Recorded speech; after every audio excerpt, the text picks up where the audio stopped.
Welcome to the Heavy Spoilers Show. I'm your host Paul, and this video we're breaking down Rebel Moon Part 2.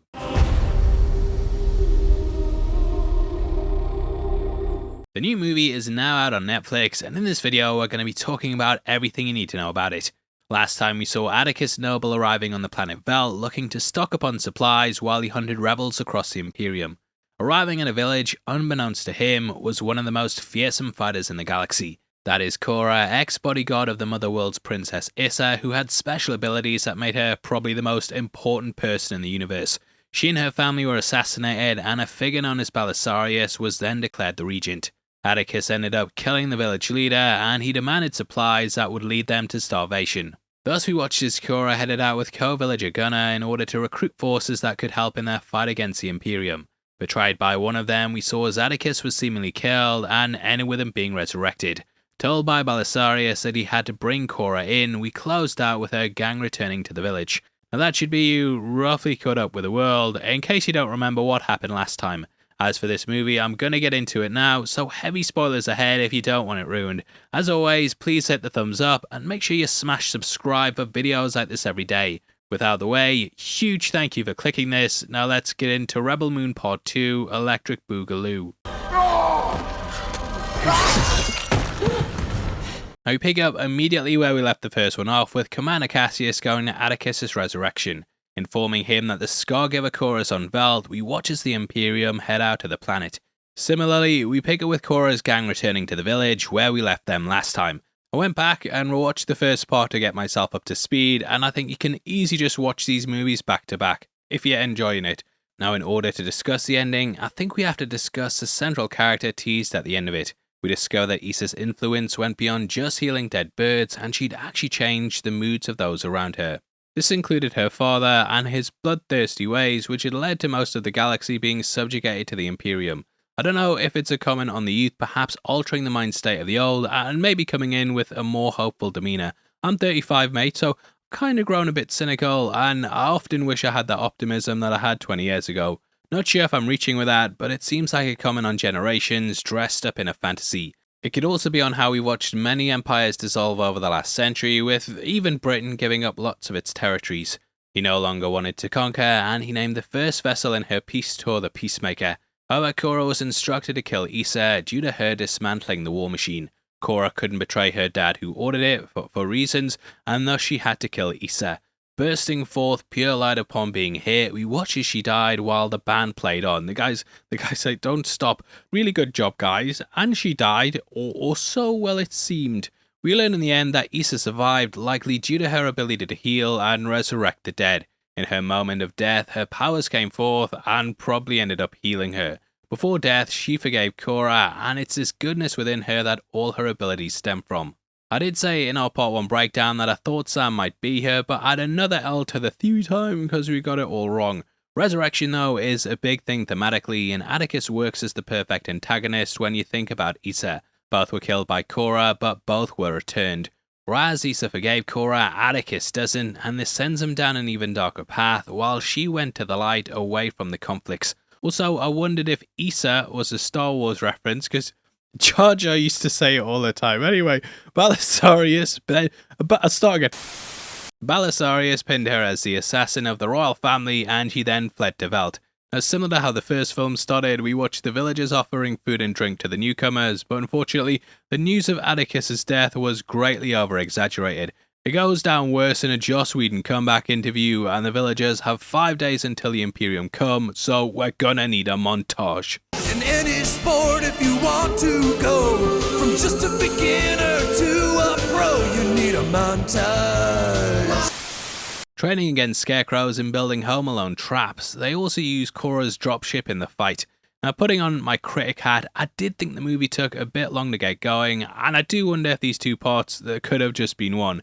I think if you're into the world, then you're not going to mind, but if you're not, then this first hour before the fight goes down is probably going to drag. We do get a nice scene going through all the characters' past though, with the Monhonzu delivering a gripping monologue about how he traded his men's lives for his own. He always kills it whatever he's in, and he's someone I've always looked out for ever since I saw him in Gladiator when I was a kid. We quickly learn why the gang have such a vendetta against the Imperium, and both visually and dramatically, this was a standout of both films.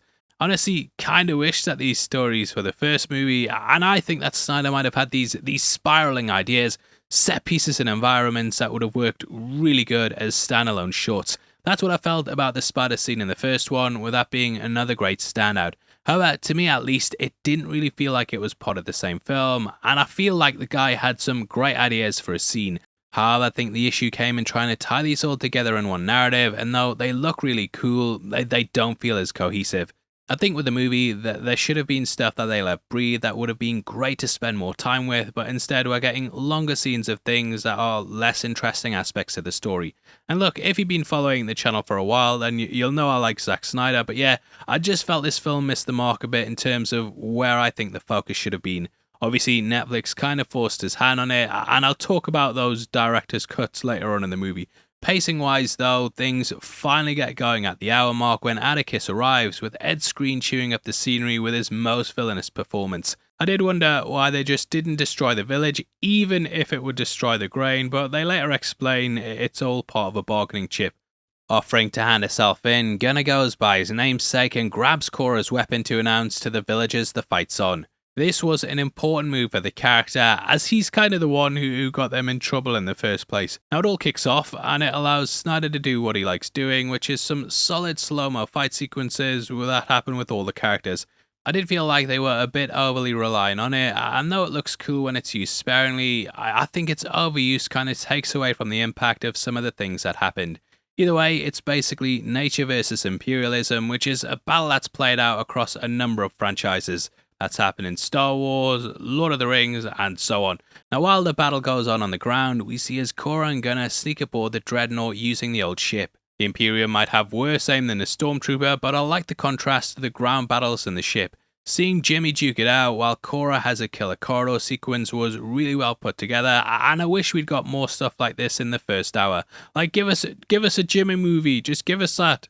Now there's clear nods to some classic sci-fi, with the elevator scene sort of being a reverse of Ripley's one in Aliens. We also have the Dreadnought gun getting in position akin to the Death Star moving into range to fire on Yavin 4. With the charges she planted on board finally detonating, we then get a final showdown between Cora and Atticus. The ship goes into freefall, and though I've been kind of dumping on the movie a bit, I think this is up there as one of Snyder's best action scenes. It's a really creative concept, and the camera works phenomenal, making it a great climax. Stabbed by Gunnar as he chokes Cora, she deals a killing blow after jamming him in a door. Escaping the ship, Gunnar dies on the ground, akin to how her ex-lover died on the battlefield when she was in the Imperium. They had fighters form a relationship so they'd fight harder on the battlefield, and this clearly helped with Cora pushing through the onslaught. Snyder was clearly inspired by the Spartans, and if you've listened to the Joe Rogan podcast, then you'll hear all the stuff he talked about in that and kind of going over exactly where that comes from. The rest of the fleet are then cleaned up by Devra, and as the funeral pyres burn, Titus reveals that Issa's still alive. Swearing to find her, the rebels head out alongside Jimmy. Balisarius is obviously still out there too, with there being lots of dangling threads and characters. Issa will usher in a new age in which the galaxy will step away from the constant wars, and potentially the Life Giver will help destroy the Imperium.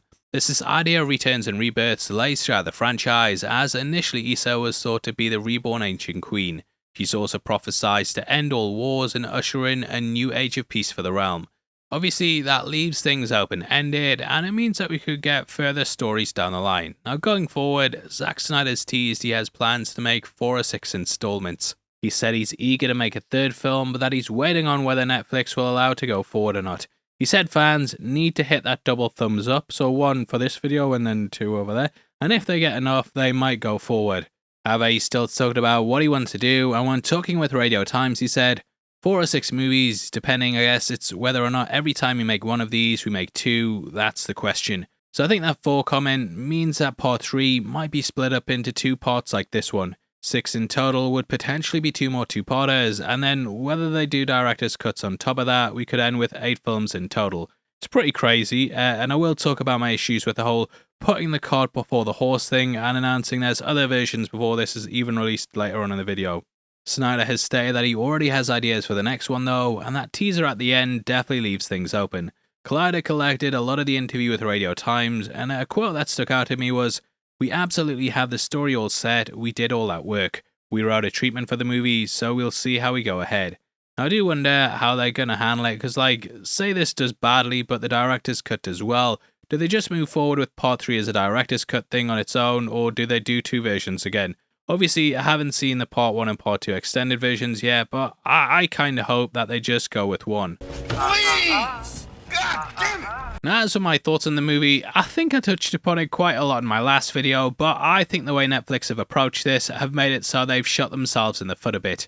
The whole director's cut thing they're doing, it's made it so this movie doesn't really feel like it's worth watching because we know there's a bigger cut coming down the line. I think Zack Snyder's Justice League is an incredible film, and though I've tried to tell people to check it out, I've often just been met with normies saying they've seen the Joss Whedon one and thought it was okay. Now imagine that the Snyder cut had been announced before Justice League even hit theaters.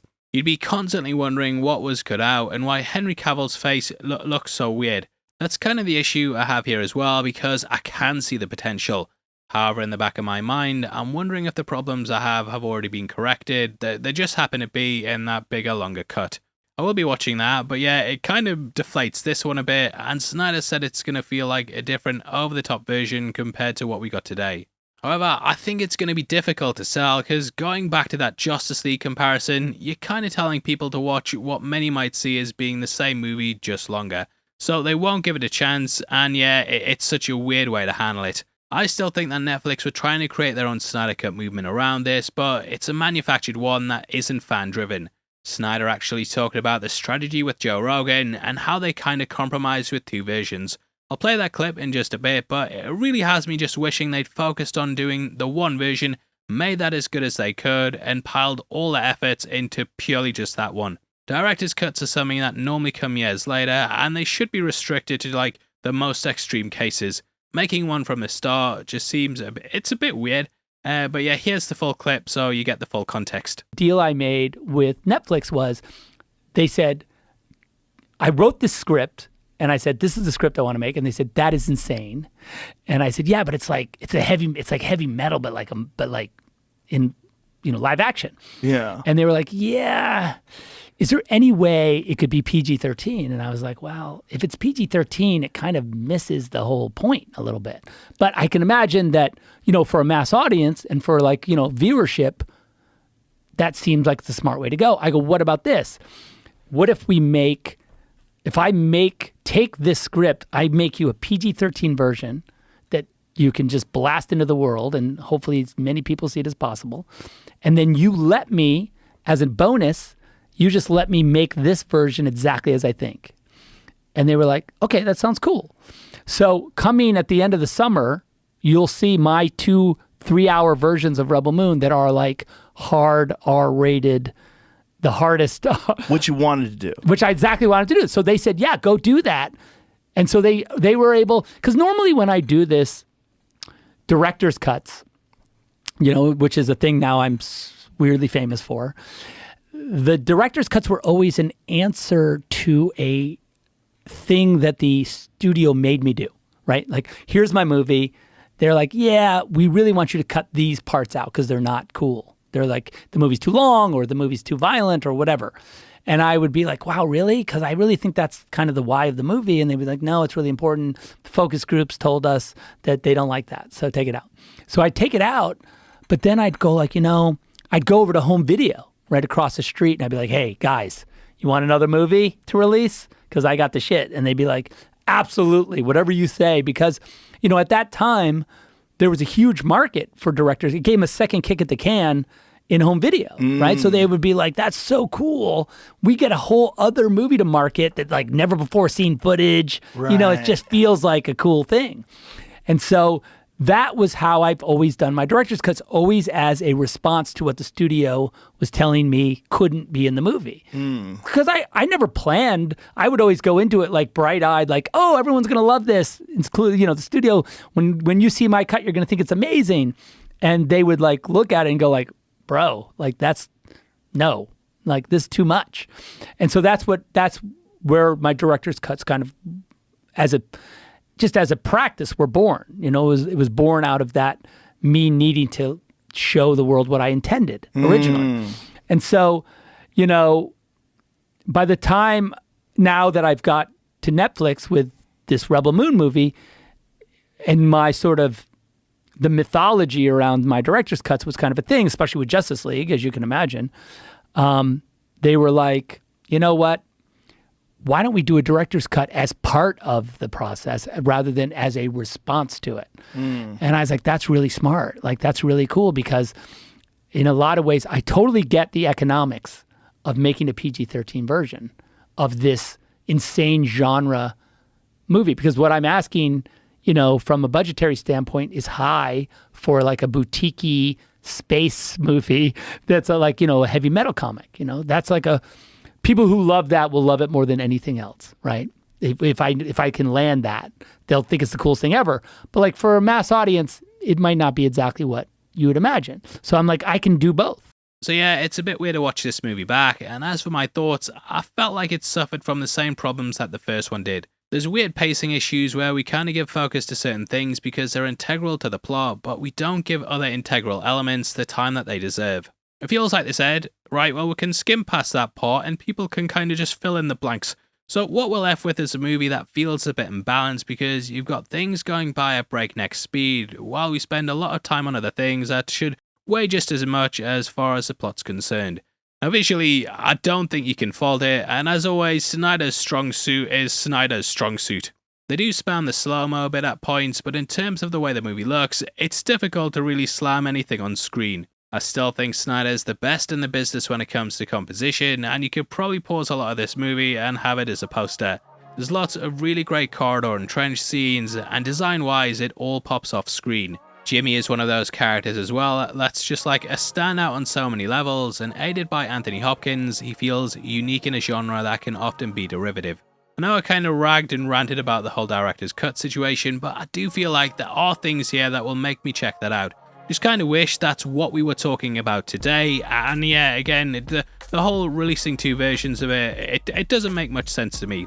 So yeah, give it a watch, but with Dune Part 2 out digitally, I don't think it's really going to capture the conversation that it should this week. It's a shame as there's a lot of stuff here, but thinking about that promised better version, it's made me feel like I might have just wasted my time watching an inferior version of a film.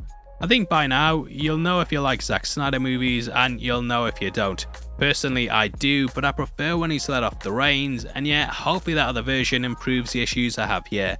Obviously, let me know your thoughts below, and I'd also love to hear what your thoughts on director's cuts are and what you took from the movie. Please drop a like on the video, and if you want to support the channel as a member of the Spoiler Society, then please click the join button. We get early access to videos every single week, and it goes a massive way to helping videos like this get made. If you want to support us through our merch store, it's also linked right below the video, and you can pick up a theory time one. 5 people are going to love that you bump into, and yeah, lots of things coming, so head over there and keep checking the store out. With that out of the way, huge thank you for sticking through the video. I've been your host Paul. You tell you what mate, you enjoy the rest of your weekend, and I hope to see you next time. Take care, peace.